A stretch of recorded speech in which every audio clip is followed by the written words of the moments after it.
ओम शांति। आज बाबांकर 8 जुलाई 2026 प्रातः मुरली। बाबा कहउछंती मीठे बच्चे एही सभारे बाह्य मुखी होई बसिबार नाही।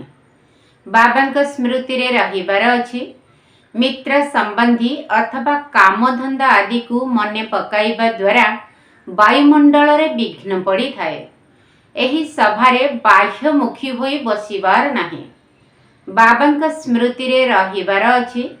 मित्र संबंधी अथवा कामधंदा आदि को मने पकाइबा द्वारा वायुमंडल रे विघ्न पड़ी थाए। प्रश्न, तुम संतान मानकर रूहानी ड्रिल र विशेषता कौन जहाको मनुष्य करि परिबे नाही? तुम संतान मानकर रूहानी ड्रिल र विशेषता कौन जहाको मनुष्य करि परिबे नाही? उत्तर, तुमर रूहानी ड्रिल बुद्धिर अटे। तार विशेषता यह जे तुमे आशिक प्रेमिका होई निजर मासुक प्रेमिकों को याद करूछ। एही कथार इशारा गीतारे मध्य दिया जाइछि, मन मना भाव। किंतु मनुष्य निजर प्रेमिक परमात्मा को जानि ही नाहंती। तेणु ड्रिल किपरि करि परिबे? सेमाने तो परस्पर को शारीरिक ड्रिल शिखाई थांती। ओम शांति। पिल्ला माने भी जानिछंती एवं बाबा भी जानिछंती जे पिल्ला माने जोग कराइला वाला पिल्ला माने एठारे कौन करूछंती? जोग यात्रार ड्रिल बा अभ्यास कराउछंती। मुखरे किछि भी कहिबार नाही। तेबे कहार स्मृति? परम पिता परमात्मा शिव बाबांकर। तांको याद रे रहिबा द्वारा आमर जेउ सबु विकर्म रहिछि ताहा भस्म होई जीव एवं विकर्मा जीत होई जीवु। तेबे जेते जे याद र ड्रिल करि परिबो एहा आत्मार ड्रिल शरीरर नुहे। भारत रे जेउ ड्रिल भी शिखाउछंती ताहा सबु हेला शारीरिक। एहा हेउछि रूहानी ड्रिल। एही रूहानी ड्रिल को तुम पिल्ला मानक व्यतीत आउ केही जानि ही नाहंती। रूहानी ड्रिल रो इशारा निश्चित गीतारे अछि। भगवान वाच अथवा भगवानकर पिल्ला मानकर मध्य वाच बा कथा रहिछि। तुमे बे भगवान शिव बाबांकर संतान होइछ ना? पिल्ला मानको आदेश मिलेछि केवल मोते मने पकाओ। बाबा मध्य ड्रिल शिखाउछंती। पिल्ला माने मध्य एही ड्रिल शिखाउछंती। कल्प पूर्वर मध्य बाबा यही कथा कहिथिले जे केवल मोते मने पकाओ। एथिरे बारंबार कहिबार आवश्यकता नाही, किंतु कहिबाकू पडुछि। एठारे बसी जदि केही निजर मित्र संबंधी मानकू कर्म धंदा को मने पकाउछंती तेबे सेमाने वायुमंडल रे विघ्न पकाउछंती। बाबा कहउछंती जेपरि तुमे एठारे जोगरे बसिछ सेहीपरि चाली बुली कर्म करी मध्य जोगरे रहिबाकू हेबो। जेपरि प्रेमिका प्रेमिक परस्पर को मने पकाई थांती सेमानकर स्मृति हेला शारीरिक, तुमर हेला आत्मिक स्मृति। आत्मा माने भक्ति मार्ग रे मध्य परमपिता परमात्मा प्रेमिकंकर प्रेमिका अटंती। किंतु निजर प्रेमिकं को जानि नाहंती ना निजर आत्मा को जानिछंती। प्रेमिक पिता एबे आसी जाइछंती। भक्ति मार्ग ठारू आरंभ करी आत्मा माने परमात्माकर प्रेमिका होइछंती। एहा ही हेउछि आत्मा मानकर एवं परमात्माकर कथा। बाबा पिल्ला मानकु सम्मुखरे कहउछंती, तुमे प्रेमिका माने मोते प्रेमिकं को मने पकाउछ जे बाबा आस एठाकू आसी आमकु दुखरु मुक्त कर एवं निज साथी रे शांति धाम को नेई चल। तुमे जानिछ एबे एही दुख धाम मृत्यु लोकर विनाश हेबाकू जाउछि। अमर लोक जिंदाबाद, मृत्यु लोक मुर्दाबाद। तुमे एबे ब्राह्मण संतान होइछ। तुम मानक भितरे मध्य पुरुषार्थर क्रम अनुसार अछंती। तुमे पिल्ला मानकू संपूर्ण निश्चय हेबा उचित जे आमे एबे नरकवासी रु स्वर्गवासी 21 जन्म पाई हेउछु। एठारे जदि केही मरी जांती तेबे कहंती स्वर्गवासी हेला, किंतु केते समय पई स्वर्गवासी हेला ए कथा केही भी जानी नाहंती।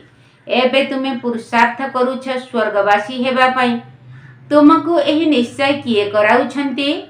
सीए हेले गीतार भगवान, किंतु सीए तो एकमात्र निराकार अटंती। मनुष्य भाबुछंती निराकार तो निराकार ही अटंती। सीए किपरि एठाकु आसी शिखाइबे? बाबा को न जानिथिबा कारणरु ड्रामा अनुसार कृष्णकर नाम भूल रे लेखि देइछंती। श्री कृष्ण एवं शिवंकर संबंध एही समय पाखापाखी अटे। शिव जयंती संगम जुगरे होई थाए, पुणी काली हेब श्रीकृष्ण जयंती। शिव जयंती होई थाए रात्रि समय, श्रीकृष्ण जयंती हुए सकाळ समय, जहाको प्रभात सत्ययुग कुहाजिब। जेतेबेले शिवरात्रि शेष होई थाए सेतेबेले जाई कृष्ण जयंती हुए। एही सब कथा पिल्ला माने ही बुझी परिबे। एठिकार नियम हेला एही सभारे केही बाह्यमुखी हेबे नाही। बाबांक स्मृति रे रहिबाकु हेब। मनुष्य माने मध्य डाकुछंती, हे पतित पावन आस, एठाकु आसी आमको पावन कर। किंतु ड्रामा अनुसारे पत्थर बुद्धि मनुष्य किछि भी बुझी पारु नाहंती। जदि जानी थांते तेबे कहि दियंते। सेमानकु एकथा मध्य जणा नाही जे एबे कली जुगर अंत समय अटे। पुणी जेतेबेले बाबा आसी जाती सेतेबेले आदि समय होई जाए। मनुष्य तो बिल्कुल घोर अंधकार मध्यरे अछंती। लोक माने भाबुछंती कलिजुग वर्तमान 40,000 वर्ष बाकी अछि। बेहद्र पिता बुझाउछंती जे हद्र लौकिक पिता तो पतित पावन होई परिबे नाही। बापू नाम तो बहुतकर रखी देइछंती। वृद्ध मानक मध्य बापू अथवा पिता बोली कही थांती। एही रुहानी पिताश्री तो जणे ही अटंती, जिए कि पतित पावन ज्ञानर सागर अटंती। पिला मानकु पावन हेबा पई ज्ञान आवश्यक। पानी रे स्नान करिबा द्वारा केही कण पवित्र होई परिबो? तुमे जानिछ शिव बाबा आम सम्मुखरे एही शरीर रे प्रत्यक्ष रूप रे अछंती। ब्रह्मा द्वारा ब्राह्मण मानकु राजयोग शिखाउछंती। सेमाने तो कही देउछंती भगवान अर्जुन को शिक्षा देइथिले। ब्राह्मण मानकर चिन्ह वर्ण नाही। गायन करा जाए ब्रह्मा को द्वारा स्थापना, विष्णु को द्वारा पालना। स्थापना तो ब्रह्मा को द्वारा ही करिवे, ना कि विष्णु को द्वारा, ना शंकर को द्वारा। तुम संतान मानकु एही ज्ञान एबे मिलिछि। बाबा को एही ठाकु ही आसीबाकु पड़ी थाए, कारण केही भी आत्मा फेरी जाई परिबे नाही। जेउ माने भी आसी थांती सेमानकु सत्व रजो तमो अवस्था देई गति करिबाकु पड़ी थाए। श्री कृष्ण मध्य पूरा 84 जन्म नेउछंती एवं पूरा 5000 वर्ष पाठ करिछंती। जेतेबेले आत्मा गर्भरे थाए तेबे भी जन्मंत हेबो ना। श्री कृष्णकर आत्मा जेतेबेले सत्य युग को आसे गर्भरे प्रवेश करे सेबेठारु नै 5000 वर्षरे 84 जन्मर पाठ करिबाकु पड़ी थाए। जेपरि शिव जयंती पालन करुछंती तेबे बाबा यांक भितरे अछंती ना। श्री कृष्णकर आत्मा मध्य गर्भ को आसीबा मात्रे गर्भरे हलचल हेबा आरंभ होई जाए। तेबे सही समय ठारू 5000 वर्षर हिसाब आरंभ होई थाए। जदि कम बेसी हेबो तेबे पुणी 5000 वर्षरु कम होई जिवो। एहा बड़ सूक्ष्म रे बुझिबार कथा। पिला माने जानिछंती श्री कृष्णकर आत्मा पुनर्बार एही ज्ञान नेउछंती पुणी श्री कृष्ण हेबा पाई। तुमे माने मध्य कंसपुरी रु कृष्णपुरी को जाउछ। एही सबु कथा बाबा आसी पिला मानको बुझाउछंती। बाबा कहउछंती माया बड़ दुस्तर अर्थात शक्तिशाली अटे। भल भल महारथी मानको मध्य हराई देउछि। ज्ञान शिक्षा करू करू केउठी माया रूपी ग्रहर प्रभाव मध्य पड़ी जाउछि। आश्चर्य भावरे मोर हुअंती, ज्ञान शुणांती, ओहो माया, पुणी भी भागंती होई जांती। रोजगार रे ग्रहचारीर प्रभाव पड़ी जाए अर्थात विघ्न पड़ी जाए। राहुर ग्रहण समस्त को लगी जाइछि।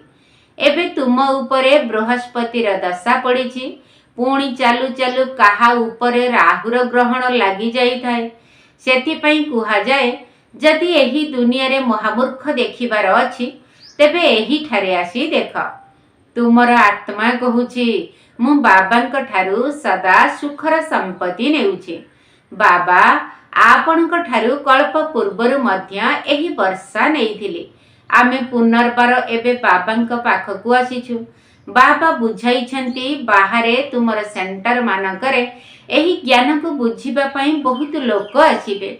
एठारे एहा हेउछि इंद्र सभा। इंद्र शिव बाबा अटंती ना जे कि ज्ञानर वर्षा करूछन्ति। तेणु एभଳି सभा को केही पतित आसी परिबे नाही। सबुज परी पुखराज परी नाम मध्य रहिछि। जेउ ब्राह्मणी माने पंडा होई आसुछन्ति सेमानकु कुहा जाउछि केही भी विकार रे जाउथिबा व्यक्ति को निज सहित नहीं आसी परिब नाही। नचेत दुई जण जाक दायी हेब। यदि कौनसी विकारी को साथी रे नहीं आसिले तेबे तांको उपरे बहुत दाग बा पाप लगी जीव। पुणी बहुत बड़ दंड मिलिब। परिमानक उपरे बहुत उत्तरदायित्व रहिछि। कहिथांती मान सरोवर रे स्नान करिबा द्वारा परी होई जाइथांती। वास्तव रे एहा हेउछि ज्ञानमान सरोवर। बाबा मनुष्य शरीर रे आसी ज्ञानर वर्षा बरसुछन्ति। ज्ञानर सागर अटंती ना। तुमे नदी भी अट, सरोवर पोखरी मध्य अट। ज्ञानर सागर यांक मध्यरे बसी पिला मानकु स्वर्ग को जीवा पाई योग्य करूछन्ति। स्वर्ग रे श्री लक्ष्मी नारायणकर राज्य हेब। एहा हेउछि प्रवृत्ति मार्गर लक्ष्य एवं उद्देश्य। कहउछन्ति आमे उभय ज्ञान चित्ता उपरे बसी लक्ष्मी नारायण हेबाकू जाउछु। उच्च पद पाइबार अछि ना। अधा कल्प आत्मा माने जंत्रणा पाइथांती। डाकी थांती बाबा आस एठाकू आसी आमकू राजयोग शिखाई पवित्र कर। बाबा इशारा देउछन्ति। भारतवासी जेउ माने देवी देवतांकू मानि थांती से माने निश्चित 84 जन्म भोग करिछन्ति। जेउ माने देवी देवता मानकर भक्त अछन्ति चेष्टा करी सही मानकू बुझाओ। बाबा किपरि आसी तीनोटी धर्म स्थापन करुछन्ति। ब्राह्मण, सूर्यवंशी, चंद्रवंशी तीनोटी जाक धर्म बाबा स्थापन करुछन्ति। अधा कल्प आउ कौनसी धर्मर स्थापना होई न थाए। पुणी आउ अधा कल्परे केते मठ पंथ आदि अनेक अनेक धर्म स्थापन होई थाए। केउठी अधा कल्परे गोटिए धर्म ताहा भी मध्य संगम जुगरे भविष्यत पई राजधानीर स्थापना करुछन्ति। आउ समस्ते पुरुणा दुनिया रे ही निजर धर्म स्थापन करिथांती। एठारे बाबा अधा कल्प पई गोटिए धर्मर स्थापना करुछन्ति। आउ काहा भीतरे एही भଳି शक्ति नाही। बाबा तुमको निजर संतान करी सूर्यवंशी चंद्रवंशी कूलर स्थापना करी बाकी समस्तंकर विनाश कराई देइथांती।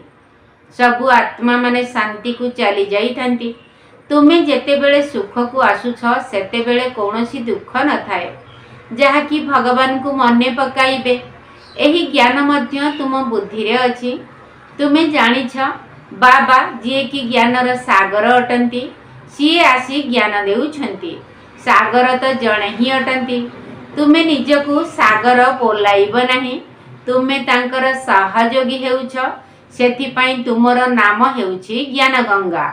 बाकी सेगुड़िक हेले पानीर नदी। बाबा कहउछन्ति मोर सागरर संतान तुमे माने काम चितारे बसी जळी मरी जाइछ अर्थात पतित होई जाइछ। एबे पुणी मोते मने पकाइबा द्वारा तुम पावन होई जीव। एही सृष्टिर चक्र 5000 वर्षर अटे। ए कथा मध्य काहाकू जणा नाही। सृष्टिर चक्र संपूर्ण 4 भागरे विभक्त। 4टी जुग अछि ना। एही संगम जुग हला कल्याणकारी जुग। कुंभ बोली कुहा जाए ना। कुंभ कुहा जाए मेला को। नदी आसी सागर सहित मिशी थाए। आत्मा आसी परमात्मा का सहित मिशी थाए। एहा को कुंभ कुहा जाए। आत्मा एवं परमात्मा कर मेला मध्य तुमे देखुछ। तुमे माने परस्पर सहित मिशुछ आलोचना करुछ। एहा को कुंभ कुहा जीव नाही। सागर तो निज जागारे रहिछन्ति। एही शरीर रे अछन्ति ना। ଯେଉଁଠି ୟାଙ୍କର ଶରୀର ସେଠାରେ ଜ୍ଞାନର ସାଗର ଉପସ୍ଥିତ। ବାକି ତୁମେ ପରସ୍ପର ଭିତରେ ଜ୍ଞାନ ଗଙ୍ଗା ମାନେ ମିଶୁଛ। ନଦୀ ମାନେ ଛୋଟ ବଡ଼ ତ ଥାନ୍ତି ନା, ଲୋକମାନେ ସେଠାକୁ ସ୍ନାନ କରିବା ପାଇଁ ଯାଆନ୍ତି। ଗଙ୍ଗା, ଯମୁନା, ସରସ୍ୱତୀ ଆଦି ତ ଅଛନ୍ତି।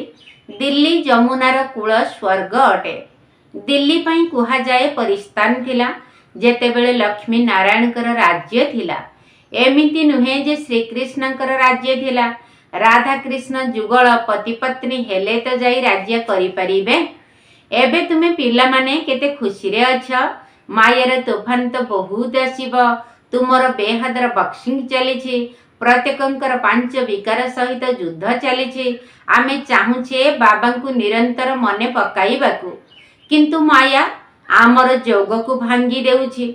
ଯେପରି ଗୋଟିଏ ଖେଳ ଦେଖାଇଥାନ୍ତି ନା, ପରମାତ୍ମା ନିଜ ଆଡ଼କୁ ଟାଣୁଛନ୍ତି, ମାୟା ତା ଆଡ଼କୁ ଟାଣୁଛି। ଏହିଭଳି ଗୋଟିଏ ନାଟକ ତିଆରି କରିଛନ୍ତି। ବାଇସ୍କୋପ ବା ସିନେମା ଦେଖିବାର ଫ୍ୟାସନ୍ ଏବେ ବାହାରିଛି। ଡ୍ରାମା ଅନୁସାରେ ତୁମକୁ ବାଇସ୍କୋପ ଉପରେ ହିଁ ବୁଝାଇବାର ଥିଲା। ନାଟକରେ ତ ଅଦଳ ବଦଳ ହୋଇଥାଏ। ଏହା ତ ଅନାଦି ଅବିନାଶୀ ପୂର୍ବ ପ୍ରସ୍ତୁତ ତିଆରି ହୋଇ ରହିଥିବା ଡ୍ରାମା ଅଟେ।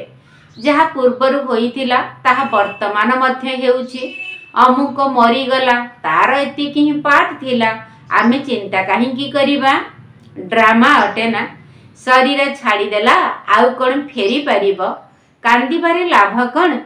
ଏହାର ତ ନାମ ହିଁ ହେଲା ଦୁଃଖଧାମ। ସତ୍ୟ ଯୁଗରେ ମୋହଜିତ ରାଜାମାନେ ଥାନ୍ତି। ଏହା ଉପରେ ଗୋଟିଏ କାହାଣୀ ମଧ୍ୟ ଅଛି। ସତ୍ୟ ଯୁଗରେ ମୋହର କୌଣସି କଥା ନଥାଏ। ଏଠାରେ ତ ମନୁଷ୍ୟଙ୍କର କେତେ ମୋହ ରହିଛି।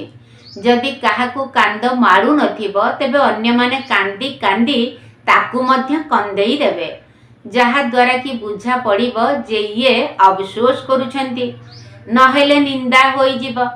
ଭାରତରେ ହିଁ ଏହି ସବୁ ପ୍ରଥା ରହିଛି। ଭାରତରେ ହିଁ ସୁଖ, ଭାରତରେ ହିଁ ବହୁତ ଦୁଃଖ ହୋଇଥାଏ। ଭାରତରେ ଭଗବାନ ଭଗବତୀ ଲକ୍ଷ୍ମୀ ନାରାୟଣ ରାଜ୍ୟ କରୁଥିଲେ।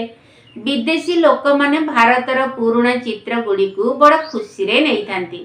ପୁରୁଣା ଜିନିଷର ମାନ ରହିଥାଏ। ସବୁଠାରୁ ପୁରୁଣା ଶିବ ବାବା ତ ଏହିଠାକୁ ଆସିଥିଲେ ନା, ତାଙ୍କର କେତେ ପୂଜା କରୁଛନ୍ତି। ଏବେ ତ ଶିବ ବାବା ଆସିଛନ୍ତି, ତୁମେମାନେ ପୂଜା କରିବ ନାହିଁ। ଯେହେତୁ ସିଏ ଏଠାକୁ ଆସିଥିଲେ, ସେଇଥିପାଇଁ ତାଙ୍କର ପୂଜା କରିଚାଲିଛନ୍ତି। ଆଚ୍ଛା, ମିଠା ମିଠା ଶିଖିଲ ଦେ ସନ୍ତାନମାନଙ୍କ ପ୍ରତି ମାତା ପିତା ବାପ ଦାଦାଙ୍କର ମଧୁର ସ୍ନେହ ସମ୍ପନ୍ନ ଶୁଭେଚ୍ଛା ଏବଂ ସୁପ୍ରଭାତ। ଆତ୍ମିକ ପିତାଙ୍କର ଆତ୍ମିକ ସନ୍ତାନମାନଙ୍କୁ ନମସ୍ତେ। ଆମ ଆତ୍ମିକ ସନ୍ତାନମାନଙ୍କର ଆତ୍ମିକ ବାପ ଦାଦାଙ୍କୁ ନମସ୍ତେ ନମସ୍ତେ ନମସ୍ତେ ଏବଂ ସୁପ୍ରଭାତ। ଧାରଣ ପାଇଁ ମୁଖ୍ୟ ସାର। ପ୍ରଥମ ପଏଣ୍ଟ, ଡ୍ରାମାର ଜ୍ଞାନକୁ ବୁଦ୍ଧିରେ ରଖି ନିଶ୍ଚିନ୍ତ ହୋଇ ରହିବାର ଅଛି। କୌଣସି ବି ପ୍ରକାରର ଚିନ୍ତା କରିବାର ନାହିଁ। କାହିଁକି ନା ଆମେ ଜାଣିଛେ ଏହି ଡ୍ରାମା ପୂର୍ବ ପ୍ରସ୍ତୁତ ଅଟେ, ସେଥିପାଇଁ ନିର୍ମୋହୀ ହେବାର ଅଛି। ଡ୍ରାମାର ଜ୍ଞାନକୁ ବୁଦ୍ଧିରେ ରଖି ନିଶ୍ଚିନ୍ତ ହୋଇ ରହିବାର ଅଛି। କୌଣସି ବି ପ୍ରକାରର ଚିନ୍ତା କରିବାର ନାହିଁ। କାହିଁକି ନା ଆମେ ଜାଣିଛେ ଏହି ଡ୍ରାମା ପୂର୍ବ ପ୍ରସ୍ତୁତ ଅଟେ, ସେଥିପାଇଁ ନିର୍ମୋହୀ ହେବାର ଅଛି। ଦ୍ୱିତୀୟ ପଏଣ୍ଟ, ଯେବେ କି ବାବାଙ୍କ ଦ୍ୱାରା ଆମ ଉପରେ ବୃହସ୍ପତିର ଦଶା ଚାଲିଛି, ସେଥିପାଇଁ ସତର୍କ ହୋଇ ରହିବାକୁ ହେବ, ଯେପରି ରାହୁର ଗ୍ରହଣ ଲାଗି ନଯିବ। ଯଦି ନିଜ ଉପରେ କୌଣସି ଖରାପ ଗ୍ରହର ପ୍ରଭାବ ରହିଛି, ତେବେ ଜ୍ଞାନ ଦାନ କରି ତାକୁ ସମାପ୍ତ କରିବାକୁ ହେବ। ଯେବେ କି ବାବାଙ୍କ ଦ୍ୱାରା ଆମ ଉପରେ ବୃହସ୍ପତିର ଦଶା ଚାଲିଛି, ସେଥିପାଇଁ ସତର୍କ ହୋଇ ରହିବାକୁ ହେବ, ଯେପରି ରାହୁର ଗ୍ରହଣ ଲାଗି ନଯିବ। ଯଦି ନିଜ ଉପରେ କୌଣସି ଖରାପ ଗ୍ରହର ପ୍ରଭାବ ରହିଛି, ତେବେ ଜ୍ଞାନ ଦାନ କରି ତାକୁ ସମାପ୍ତ କରିବାକୁ ହେବ।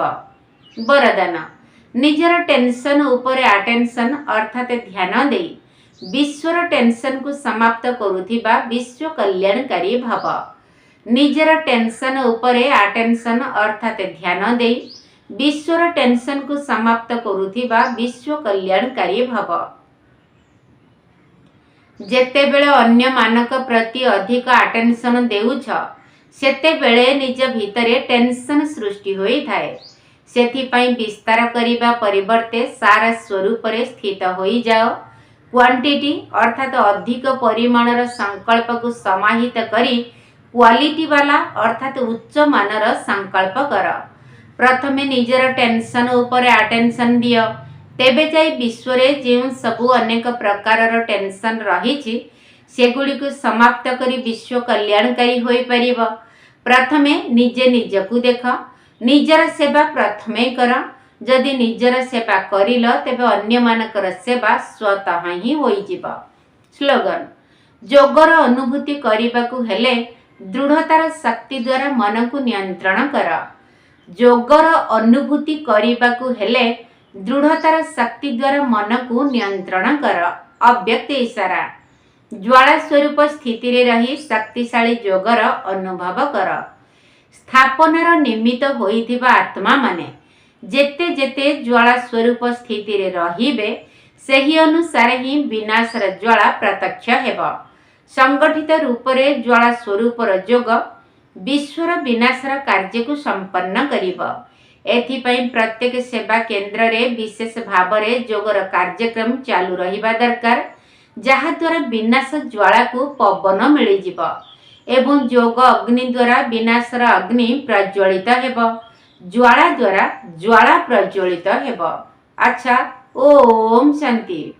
हे विश्वपिता सद्गति दाता, ए संग में अवतरी, विश्वर मालिक करुछ आमकु, विश्वर मालिक करुछ आमकु, नेबाकु अमर पुरी। हे विश्वपिता सद्गति दाता, ए संग में अवतरी, कर्मर रहस्य जणाई देछ, विकर्म करिबो नाही, कर्मर रहस्य जणाई देछ, विकर्म करिबो नाही, कर्म भोग चुक्त करिबो निश्चित, कर्म भोग चुक्त करिबो निश्चित, दंडरु मुक्त होई। हे विश्वपिता सद्गति दाता, ए संग में अवतरी, रोजगार ए समय टई, व्यर्थ को देबु दूरे, रोजगार ए समय टई, व्यर्थ को देबु दूरे,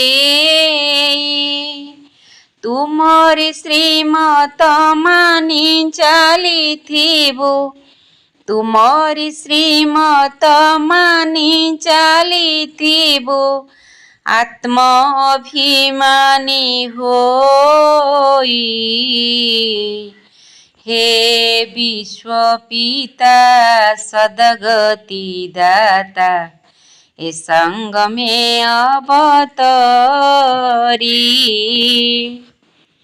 विजय तिलक लगाई देछ, सेवाधारी मस्तक रे, विजय तिलक लगाई देछ, सेवाधारी मस्तक रे, सेवा स्थान परे आलोक पकाई, सेवा स्थान परे आलोक पकाई, सेवा देबु सबुठारे। हे विश्वपिता सद्गति दाता, ଏ ସଙ୍ଗମେ ଅବତରୀ। ସେବାକୁ ବୋଝ ଯେ ଭାବିବୁନି କେବେ, ନିମିତ୍ତ ଭାବରେ ରହି। ସେବାକୁ ବୋଝ ଯେ ଭାବିବୁନି କେବେ, ନିମିତ୍ତ ଭାବରେ ରହି। ସେବାରେ ସଫଳ ନିଶ୍ଚିତ ହୋଇବୁ, ସେବାରେ ସଫଳ ନିଶ୍ଚିତ ହୋଇବୁ, ତୁମ ସାଥେ ସାଥୀ ହୋଇ। ହେ ବିଶ୍ୱପିତା ସଦଗତି ଦାତା, ଏ ସଙ୍ଗମେ ଅବତରୀ। ବିଶ୍ୱର ମାଲିକ କରୁଛ ଆମକୁ, ବିଶ୍ୱର ମାଲିକ କରୁଛ ଆମକୁ, ନେବାକୁ ଅମରପୁରୀ। ହେ ବିଶ୍ୱପିତା ସଦଗତି ଦାତା, ଏ ସଙ୍ଗମେ ଅବତରୀ।